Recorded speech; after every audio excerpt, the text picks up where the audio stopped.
Bonjour à tous, aujourd'hui je vais vous faire une review de la frame de la marque Rilac, le Reel 3, qui est une copie ou un clone de la frame Remix de chez Rotor Riot. Nous allons procéder maintenant au déballage.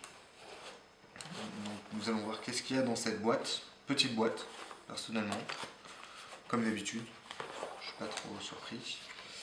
Donc, nous avons en premier lieu une notice avec l'emplacement des vis pour procéder au montage. Donc on peut voir l'indication pour... il y a différentes tailles de vis, il y a du M3 par 12 mm, il y a du M3 par 10, il y a du M3 par 3, enfin il y a pas mal de choses, donc du coup ça donne... on nous indique où placer ces vis correctement pour le montage. Et au verso, nous avons le listing des pièces détachées. Personnellement, j'ai déjà fait le listing par rapport à ce que j'avais dans la boîte. Moi, j'ai tout. Tout ce qui est sur la liste. Je sais que certains, par exemple, il leur manquait des pièces comme les pads batterie ou le pad GoPro. Donc du coup, voilà. Donc, le premier sachet, 2 straps, le support batterie, le support GoPro. Un autre sachet avec les parties en aluminium qui vont aller vers l'avant, le fameux crochet si je puis dire pour placer le câble XT60, les vis nil stop, enfin les vis pardon, les écrous nil stop, petite entretoise, enfin, petite rondelle plutôt, et 3 entretoises, 2 de même taille et une de taille un peu plus longue. Ensuite nous avons les vis. Donc il y a plusieurs tailles, il y a du 3x10, du 12, du 14, du 16, et je crois qu'il y a du 3x3 aussi. Nous avons le corps, les parties du corps, qui sont chanfreinées, comme quoi la copie est quand même fidèle par rapport au remix.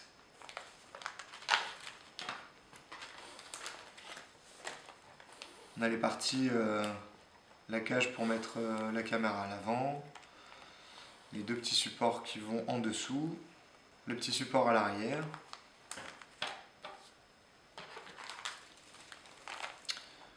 Là on a la plaque qui vient en dessous, la petite croix qui servira plus tard lors du montage, le support GoPro et les petites rondelles. J'avoue l'acier a l'air de bonne qualité. Les rondelles sont propres, les écrous aussi sont très propres, c'est plutôt pas mal.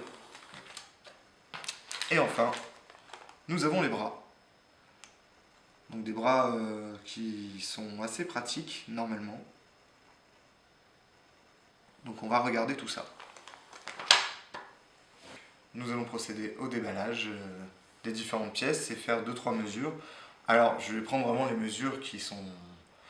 comment dire, pour moi les plus essentielles, hein. Je ne vais pas m'amuser à mesurer certaines pièces, je ne vais pas faire l'intégralité des mesures, donc je vais surtout regarder tout ce qui est mesure des bras, en particulier l'épaisseur, la cage à l'avant, pour moi ça me paraît important, et aussi les 2 pièces ici qui viennent au-dessus. Après à savoir que ces pièces là sont quand même beaucoup moins exposées que les bras ou la cage de la caméra à l'avant. Par contre, pour les mesures, j'ai laissé le pied à coulisse au travail. Donc je vais faire ça au réglé, ce sera approximatif. Après, je pense que ce sera quand même une valeur à peu près juste, dans le sens où on va tourner autour de 4 mm, à mon avis. Donc, alors les bras, en termes de finition, c'est quand même c'est très propre. Ils sont chanfreinés tout partout. C'est vrai que j'ai plutôt l'habitude lors des déballages de passer toujours un petit coup parce que c'est assez souvent sur les frames chinoises que on retrouve un carbone avec des petits bouts qui partent à droite à gauche, mais là j'avoue il y a des traces, mais franchement ça reste très très correct. Ça m'a l'air assez... La finition est plutôt jolie. Donc on va faire une petite mesure.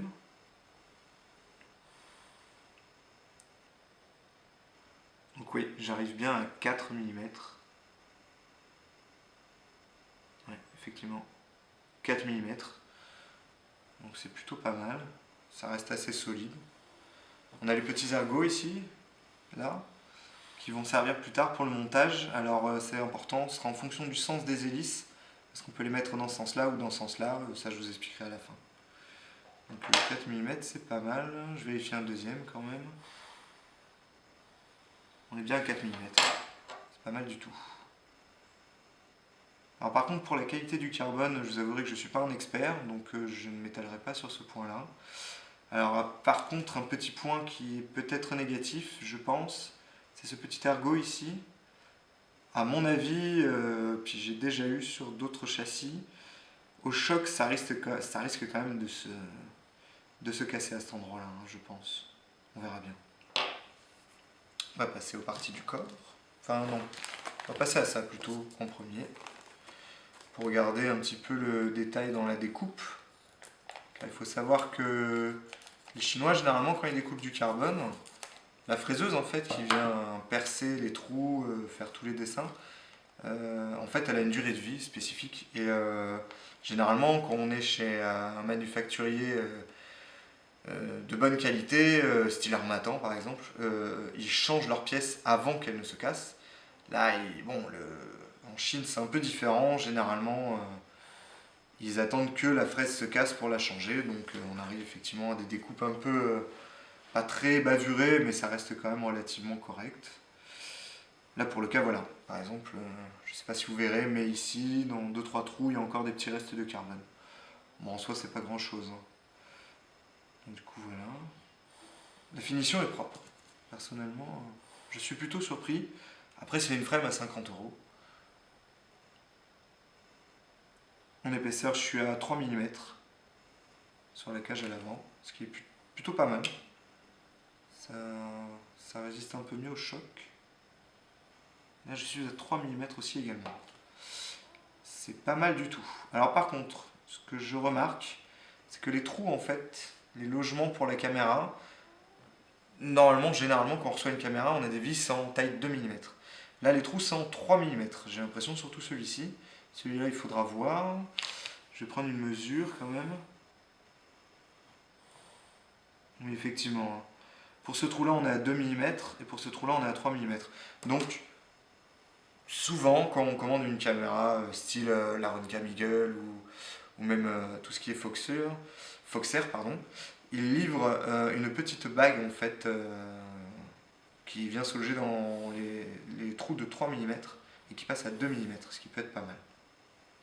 Donc 3 mm d'épaisseur, très bien. Ça me semble, pour moi, c'est pas mal du tout. On va regarder l'épaisseur du corps.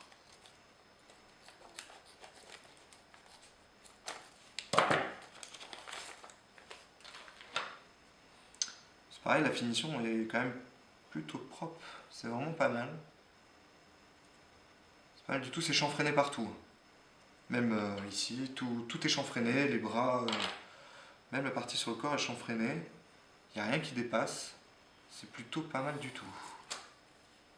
En épaisseur, là nous sommes sur du 2 mm en épaisseur pour cette pièce-là. Je suppose que sa frangine, on va être sur le même ordre de grandeur. On va vérifier ça.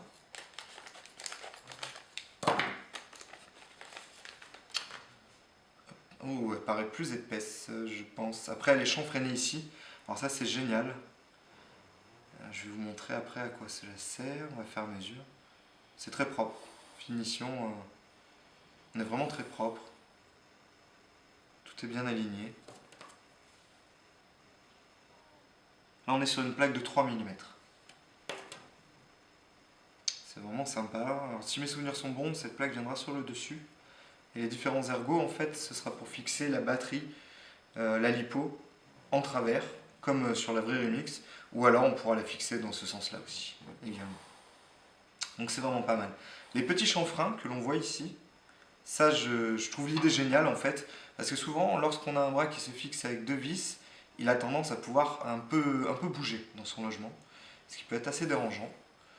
Donc, en fait, là, les chanfreins servent à bien maintenir le bras, éviter qu'il prenne du jeu, ce qui est vraiment pas mal du tout. On verra au montage si tout est bien. Pour l'instant, ça me paraît très correct. Hop. Alors une chose que j'ai pas faite, on va prendre la mesure en épaisseur du bras parce que ça me paraît quand même assez fin. Certains prennent des ESC, personnellement je n'utilise pas les ESC 4 en 1, j'utilise toujours des ESC séparés. Et c'est vrai qu'en fonction de la taille de l'ESC, c'est un peu limite. Donc là je vais prendre, on est à 12 mm d'épaisseur. Donc effectivement, pour des ESC qui sont plutôt larges, ça risque de dépasser. Après, à savoir que c'est une frame où on va monter les ESC en fait sur le dessous. Donc ils auront quand même moins de chances de prendre des chocs. Donc voilà, et bien écoutez, on a fait un petit tour. Je vais déballer le reste des pièces. Une autre chose sur laquelle je n'ai pas parlé en fait, sur le listing, j'ai absolument toutes les pièces. Mais si on prend par exemple toutes les vis, il n'y en a pas une seule de plus. Si on prend les écrous, il n'y en a pas un seul de plus. Il en est pareil pour les rondelles, il n'y en a pas une seule de plus. Donc j'espère que tout va bien rentrer, qu'il n'y aura pas du filetage un peu moisi ou qui passe pas, ou même des écrous. Bon, des écrous au pire j'en ai, mais pour les vis, je suis pas sûr d'avoir toutes les tailles. Donc j'espère que tout va bien rentrer. Donc on va monter tout ça. À tout à l'heure. Voilà, ça y est, les frames ont monté. Ça m'a pas pris très longtemps, je dirais une demi-heure, on va dire ça comme ça. Ouais, une demi-heure, trois quarts d'heure. Je me suis aidé des plans pour celle d'origine. Du coup, c'est pas mal du tout, la finition est très propre. On a. Tiens, j'ai pas vissé ici. On a le pad GoPro pardon, ici qui bouge un peu. C'est pas grand chose, honnêtement, ça reste très correct. Tout est super bien aligné, rien à redire, ça monte, ça glisse tout seul, c'est pas mal du tout. Le seul point par rapport à la vraie, je pense, parce que la vraie en fait n'a pas les écrous, en fait, là c'est des écrous qu'on vient placer. La vraie en fait, les écrous sont insérés directement dans la plaque. Alors c'est bien et c'est pas bien parce que l'insert dans le carbone est fait par des petits picots en fait. Et au fur et à mesure, je pense qu'en serrant, ces picots vont manger le carbone et tourner dans le vide. Donc là, c'est des écrous. C'est pas mal. Après, personnellement, le placement ici est pas trop pratique en vue de l'espace. Après, il suffit d'avoir une clé qui va bien ou même avec une pince, honnêtement, ça passe. Voilà. Sinon, qu'est-ce qu'il y a d'autre? Il y a cette vis-là qui est... Cette vis-là qui est un peu farfelue, je sais pas si on la verra, c'est la traversante en fait ici. Donc si jamais on met un pigtail, on pourra pas le centrer. Bon après c'est pas grand chose en soi. Qu'est-ce qu'il y a d'autre? Ça se place très bien. Alors savoir que cette pièce-là, on peut la mettre de ce côté-là, on peut la mettre ici, ou même ici. C'est réversible en fait, c'est pas mal. Ça va maintenir le XT60, ça évite, ça évite qu'il bouge trop et qu'il puisse s'arracher. Qu'est-ce qu'on a d'autre sinon? Pendant le montage, j'ai franchement absolument eu aucun souci. La plaque du dessous, elle a des endroits, elle a des petits ergots à un endroit à l'avant et pas à l'arrière. Donc là, il faut bien faire attention. Il faut monter les ergots vers l'avant pour que ça puisse bien s'emmancher ici. Donc ça, c'est plutôt super cool. Les écrous aussi, ce qu'on a, c'est que les écrous traversants, je ne sais pas si on les verra, il y en a ici et ici, là. En fait, on vient passer une vis, on a un écrou traversant avec un logement. Je sais que sur la vraie, la Remix, le logement pour placer l'écrou est très serré. Il faut forcer en fait pour rentrer l'écrou, limite à tailler un peu. Là, c'est très lâche. Donc au fur et à mesure, peut-être qu'en serrant, desserrant, ça peut jouer un petit peu. Après, personnellement, j'ai une autre frame, celle avec laquelle je vole, une Jet RC qui a un peu le même système. Ça marche très bien. Personnellement, j'ai aucun souci. Donc à voir avec le temps. Qu'est-ce qu'il y a d'autre? On va faire une petite mesure aussi pour voir quel espacement utile on a entre l'emplacement où on va mettre les FC et le max ici, là, pour savoir combien on peut mettre. Alors, du coup, je vais prendre... On a 2 cm, exactement, voilà. Voire même un peu plus. Si on va être précis, on a 2 cm, on a 20,05 mm exactement. Pour placer, pour tout placer, quoi. La PDB ou le 4 en 1 plus l'FC.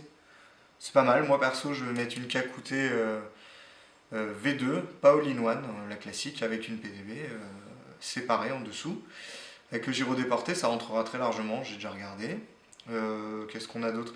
Ici, on a un beau logement aussi, qui est plutôt pratique si on veut mettre les straps dans ce sens-là, en fait. C'est pas mal du tout. Ensuite, j'ai pas collé les pads, personnellement, pas encore, pour tout ce qui est GoPro et batterie. Après, les stries, on peut monter aussi le strap comme ça, en fait, en passant là, par en dessous et remonter. Ça, c'est pratique et c'est fait pour. C'est pareil, je sais pas si on a assez en logement ici pour mettre un VTX ou... Enfin, pas un VTX, mais un récepteur plutôt, pardon. Donc, du coup, voilà. La petite croix, justement, sert à ça. Moi, perso, je la mets pas. En fait, à l'intérieur... bah, attendez. Je vais chercher le tournevis. On va voir une petite subtilité de ce frame qui est très intéressante. Bougez pas. Alors, la subtilité, qui est plutôt pas mal quand même, je dois admettre, c'est... Alors, je resserre ici un peu, voilà. Ça bougera pas. On desserre un peu ici ces 2 vis là. Pas grand chose, hein. Hop, sur les côtés. Voilà. On desserre et on enlève ces 2 vis là. Alors personnellement, les petites rondelles qui sont livrées avec... Oula, du coup c'est barré. Les petites rondelles qui sont livrées avec sont vraiment bien. C'est pas mal du tout. Ça fait un habillage en plus super sympa, assez joli, moi j'aime bien. Donc voilà, on retire ces 2 vis là, on desserre les 2 autres et là, la magie du truc c'est ça. On accède à tout. Donc on accède à l'AFC, à tous les branchements. Franchement, ça c'est vraiment le côté, je trouve, de cette frame vraiment, vraiment ingénieux.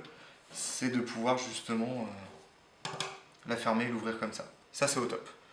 C'est vraiment ce qui me plaît beaucoup dans cette frame. Ce qui est pas mal aussi, c'est j'ai vu sur cette plaque, moi j'ai acheté des petites LED rondes qui se vendent par 3. J'ai vu que ça passait très bien. Donc pour mettre les LED, les supports c'est pas mal du tout. En plus on a assez d'espace pour faire passer les fils ici là. Donc ça c'est pas mal du tout. Qu'est-ce qu'on a d'autre sur cette frame? Alors oui, les bras et les ergots, comme je disais au début. En fait moi je les place dans ce sens là, les ergots. Parce que les hélices, moi je tourne à l'inverse de ce qui se fait normalement. Pour éjecter en fait plutôt que d'aspirer toutes les hautes herbes, les machins, et puis pourrir ma caméra à l'avant. Le fait de les mettre à l'inverse, en fait, du coup, ça permet d'éjecter l'herbe. Par contre, ça l'envoie au milieu. Ça l'envoie là et ici. Donc là, ça va que l'électronique qui est en dessous, elle mangerait un peu, mais pas trop. Par contre, sur les châssis inverses où toute la partie électronique est sur le dessus, comme sur celle que j'ai, si c'est pas fermé, c'est un coup avoir beaucoup d'herbe, pas mal dans les logements USB et tout ça. Donc c'est dérangeant, mais ça reste quand même pratique pour la caméra, la garder propre. Donc du coup, en fait, vu qu'il tourne dans ce sens-là, les câbles vont passer, aller en dessous, et le SC sera mis en dessous ici.